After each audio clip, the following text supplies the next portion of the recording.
Welcome to MyValleyOnline.com, your source for news and information, with your host, Nick Reed, and special guest, John Redden.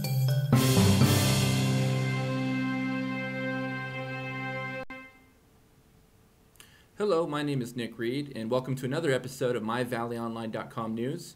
I'm here with special guest John Redden, and I want to introduce him to everybody. Hello, John. Hello, Nick.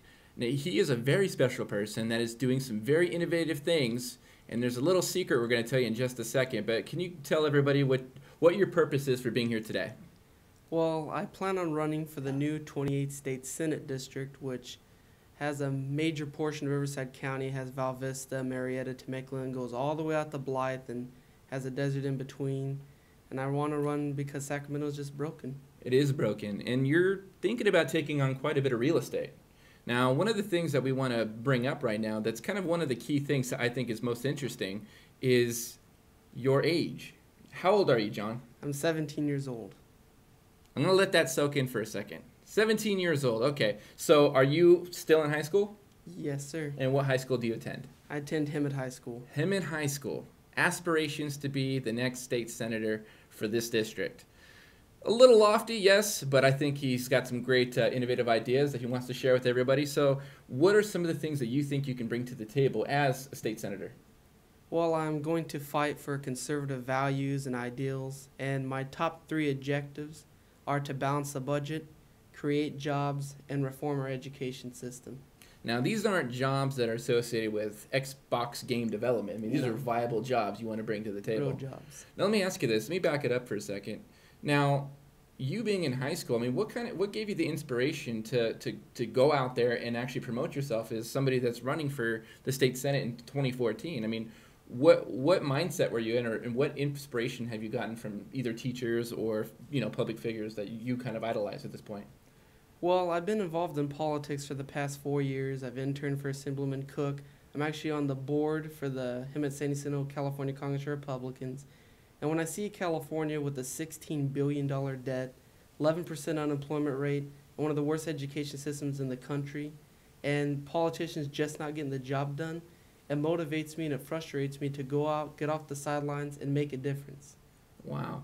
Now, let me ask you this. You see all these problems that need, rectification. You need to get in there and do some real work. But where do you think we kind of fell off? I mean, where is it that the politicians can't seem to get it right? It's the partisan gridlock, and a lot of them go in with personal aspirations and want to make a career out of it, but they just end up not doing what's good for the people. They play politics first, and that's what's hurting our country, and it's definitely hurting our state, and we need to end the partisan gridlock. We need to reach across the aisle, and we need to work for we the people again. Then I absolutely agree with you. I mean, one of the things that I find to be the problem is, if you're going to make those unpopular decisions that people may not see as best for them in the short term, the politicians generally try to steer away from those concepts because they're trying to get reelected. So instead of voting for what's right, they vote for what's popular. And so that's essentially what you're saying. Yes, it's because they don't want to make people angry, but like I said, a good politician always makes more people angry than happy. There you go. And I think a lot of people, on that note, a lot of politicians must be doing the right thing. You're going to school at Hemet High. I mean, what's going to happen once you get out of high school? I mean, you got one more year, and then you're going to be hitting, college. So what career path do you want to take with your political career, and how does that match up with what you want to do in your school aspirations? Well, I was going to attend college, and I actually plan on attending some college this summer to get an AA degree. And I would like to go to college and eventually become a lawyer. But right now, I don't see any new job opportunities, and I see my home state falling through the cracks, and nobody's making a difference. There's people with experience, no matter how old they are, and they've been in politics for a long time. They're just not making any difference. I would rather go up there, fix our state, take a break, get a family, and then come back a few years later. I'm not trying to make a long career out of this. So essentially what you're saying is, like you're practicing what you preach. You're not trying to make a career out of making these decisions, because anybody who makes a series of unpopular decisions probably not hoping to get reelected anytime soon. But I think that's a great innovative way of approaching it. I think the way I usually say it is, you essentially have to fall on your sword. You have to give yourself up for the greater good. And those are the kind of sacrifices that I think even the citizens need to make on a daily basis and on an annual basis, so that way we can start making those hard decisions to get ourselves where we need to be. Let's say somebody wants to follow your career, or someone wants to get in touch with you. Do you have a website? Yes, it's www.johnredden.org, or you can go to my Facebook at facebook.com/join John Redden.